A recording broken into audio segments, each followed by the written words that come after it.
Kia ora, Markie here. Not feeling very well. My voice is rather croaky and limited in its capacity, so I'm going to be quite close so I can talk softly to you, which may be off-putting because I'm not feeling very well and I'm even more grizzled than normal.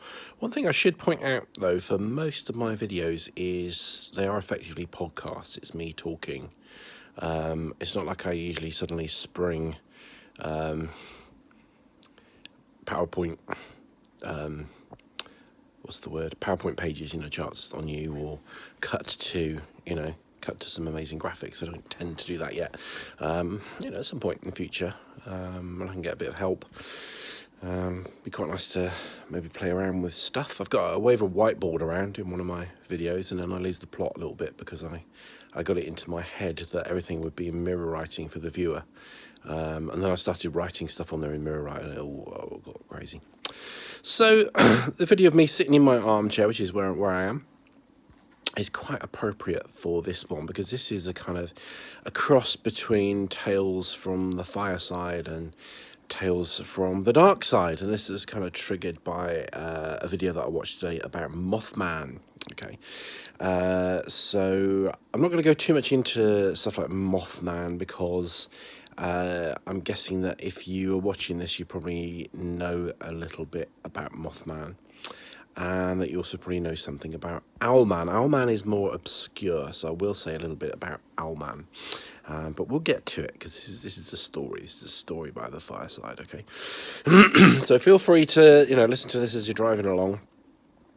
You don't have to sit and watch the screen, okay? Get comfy, because this might be a several-parter, because there's going to be tangents and little kind of cul-de-sacs that I'm going to take you down and back out of. We're going to begin with a kind of a preamble as well, really, in that for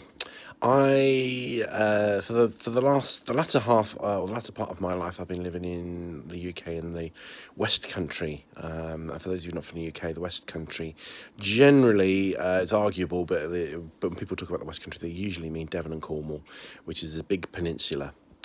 So on a map, it's the little pointy bit that sticks out on the left. That's Devon and Cornwall.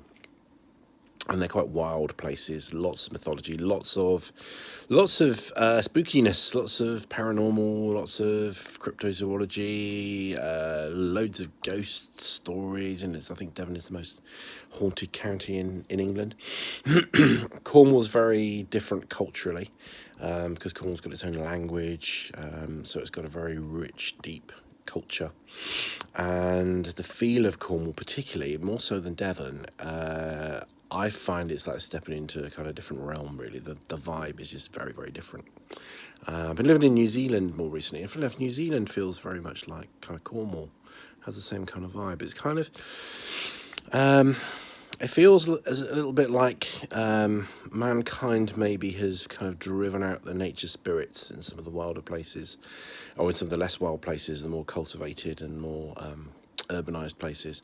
But Cornwall, they didn't succeed, and New Zealand kind of feels like that as well. When you get into the forest, or the bush as they call it in New Zealand, it feels like you're kind of in this primeval kind of territory, where perhaps the trees rule, or the nature spirits rule, or something like that. That's the feel of it. Okay, I'm not expecting you to believe any of this, or take this, as fact, but Cornwall is full of myths, legends, weird shit, basically. So I've been lucky enough to I thought perfect, really, and I've mainly worked in Devon, but had Cornwall as the playground. Although it's not very far, it's only effectively the next county. It's like kind of stepping into a very different kind of place. It is a very different kind of place. So Cornwall has long been my playground, and I love the wildness of it. I love the coast. I love the beauty. I love the moors, the archaeology, everything. Okay, and the bardic culture, which is very strong in Cornwall. So you might want to pause and watch my video on bardic chairs, because that has a bearing on what we're about to talk about. It's not essential, but it will make the story more rich for you, enrich the quality of your listening experience. Okay. So that's the kind of the preamble, really. So I was in this position where I had just moved from one house in Devon to another house in Devon. I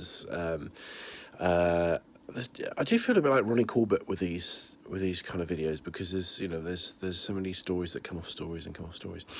So I just bought this, or just took it on this rented property in a village called Stoke Gabriel in Devon. And Stoke Gabriel, if you've ever watched the film Hot Fuzz, okay, which was actually filmed in Wells, it could be about Stoke Gabriel, because there's some funny kind of stuff goes on in Stoke Gabriel, and a very magical place in lots of ways as well.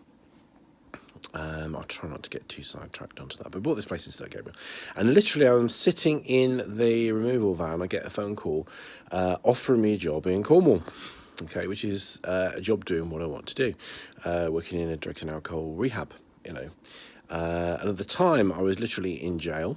I was working in Dartmoor prison, which wasn't my cup of tea at all. I used to have a prison phobia before I started working there. So it cured my prison phobia, which was good. And I found it very interesting, but I didn't find it a very fulfilling work environment for various reasons.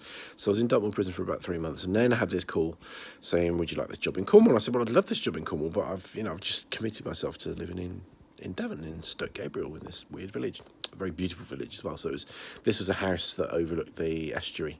I could literally lie in bed and watch the tide go in, and lie in bed and watch the tide go out, which obviously means I've been lying in bed far too long. So I couldn't say no.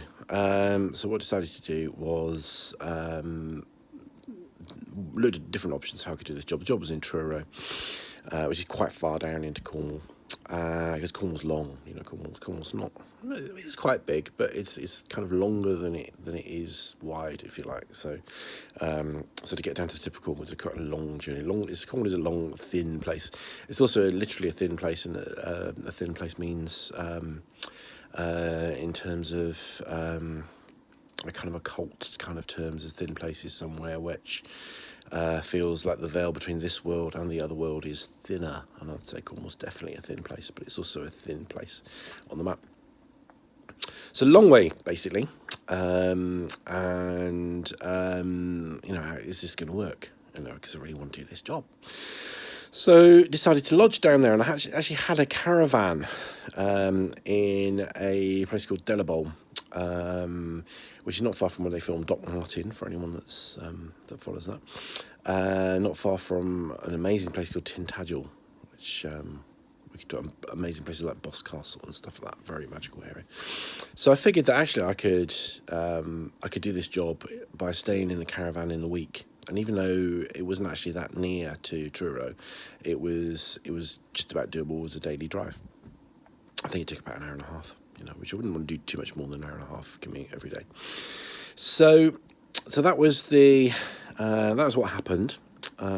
However, the caravan site, which is owned by this kind of very, very strange guy who became more and more kind of difficult and aggressive as time went by, shut up in the winter. Not shut up as in he stopped talking, that would have been quite nice. He shut up the site in the winter. So I had to take on lodgings.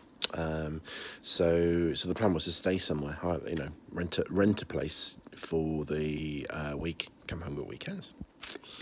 So that is the part of the preamble for this story. Okay, the other part of the preamble for this story is a long time before that, just upon visiting Cornwall, I had read a tale about a Cornish church being haunted by this half-man, half-owl apparition. Okay, I didn't know that much. I think I read a very short article about it. It was before the days of internet and stuff. So I hadn't forgotten about it. It was in my head. And for some reason, I remember going to a place called Duloe, D-U-L-O-E. Excuse me, snotty. And Duloe, has another interesting experience in Duloe, because my first memory of going there, it's a stone circle. It's a lovely little place, actually. It's really lovely feel there. My first time I went there, two things I remember. One is the circle, but I remember the circle being only half a circle, and then there was this kind of wall into someone's garden, and presumably the rest of the stones were either lost or they were behind the wall. And I remember going around the church, and for some reason I think I knew that the church wasn't the Owlman church, but because I'd just read the Owlman story and I was walking around this church in this area, I usually do go around churches, I remember kind of for some reason connecting the two in my head, so just loosely had a connection between the Owlman and this church. And that was that was all that I remembered of the Owlman. Now, interestingly, the thing about the stone circle being cut in half is I went back there, much later. I had another visit, and it wasn't at all how I remembered it. It wasn't cut in half, and it looked like it hadn't been cut in half for a long time. It seemed to be in a kind of a field, with no signs of removed walls, but it was complete. And I read up on it and found out that historically it had been cut in half, but this was like, back in the turn of the last century, something like that. So it wasn't during the time that I visited it, during that period when I would have visited it the first time, it would not have been cut in half. It would have been the same as when I visited it before. Now, I'm not saying that, I had a time shift experience and went back to how it was back then, but it's interesting how that kind of somehow that memory of it being like that kind of took over from what must have been the actual memory. And memory is like that. I mean, I'm a psychotherapist, so one of the things that aware of, that we're kind of aware of in therapy is things like false memory syndrome. Is that memory isn't what we think it is. It's not this photographic accurate thing. It's a very subjective thing. And daydreams can embed themselves very solidly in our visual memory, not just the visual memory, but all the memory.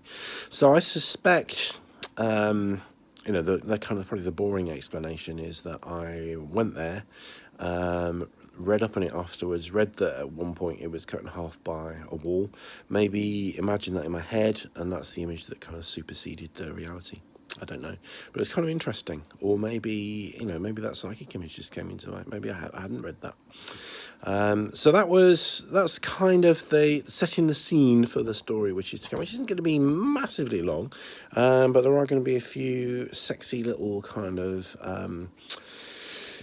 tangents here and there, which we will explore briefly and then get back to the story. And it is an interesting story. Now, the other thing I just want to say before we get going is I don't want to lead anyone up the garden path. Do come for a long ramble at the winding path with me, but what I don't want to do is kind of set up any false hopes. So this isn't a story about me experiencing any kind of apparitions. Okay, so I did not see the Owlman or anything like the Owlman, but I did have a very direct experience around the location that the Owlman frequented, and a lot of weird shit that happened around that time. And I can give you kind of something of a flavour and some of the atmosphere of that, really, which and I like a flavour and atmosphere. That's what I'm all about, really. It's one of the defining things of Gothic fiction, apparently.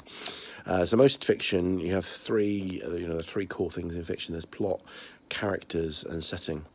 But in Gothic fiction, you also have atmosphere. Okay, so you have kind of four things. So it's almost like the atmosphere becomes like a character in the novel, or you could say it becomes a big part of the setting, or you could say, you can look at it in lots of different ways, really, but there's a kind of like a fourth element, if you like, or an exaggerated something additional in a Gothic novel. And it's one of the reasons why Daphne du Maurier, who of course wrote lots of stuff in Cornwall, her novels were described as Gothic, but there's no zombies in them or anything like that, or no vampires or anything like that. So, okay, so you've got a sense of what I'm like. You can tell whether you're up for this or not. If you are, come back for part 2, and I will tell you the tale. Rangi Marie.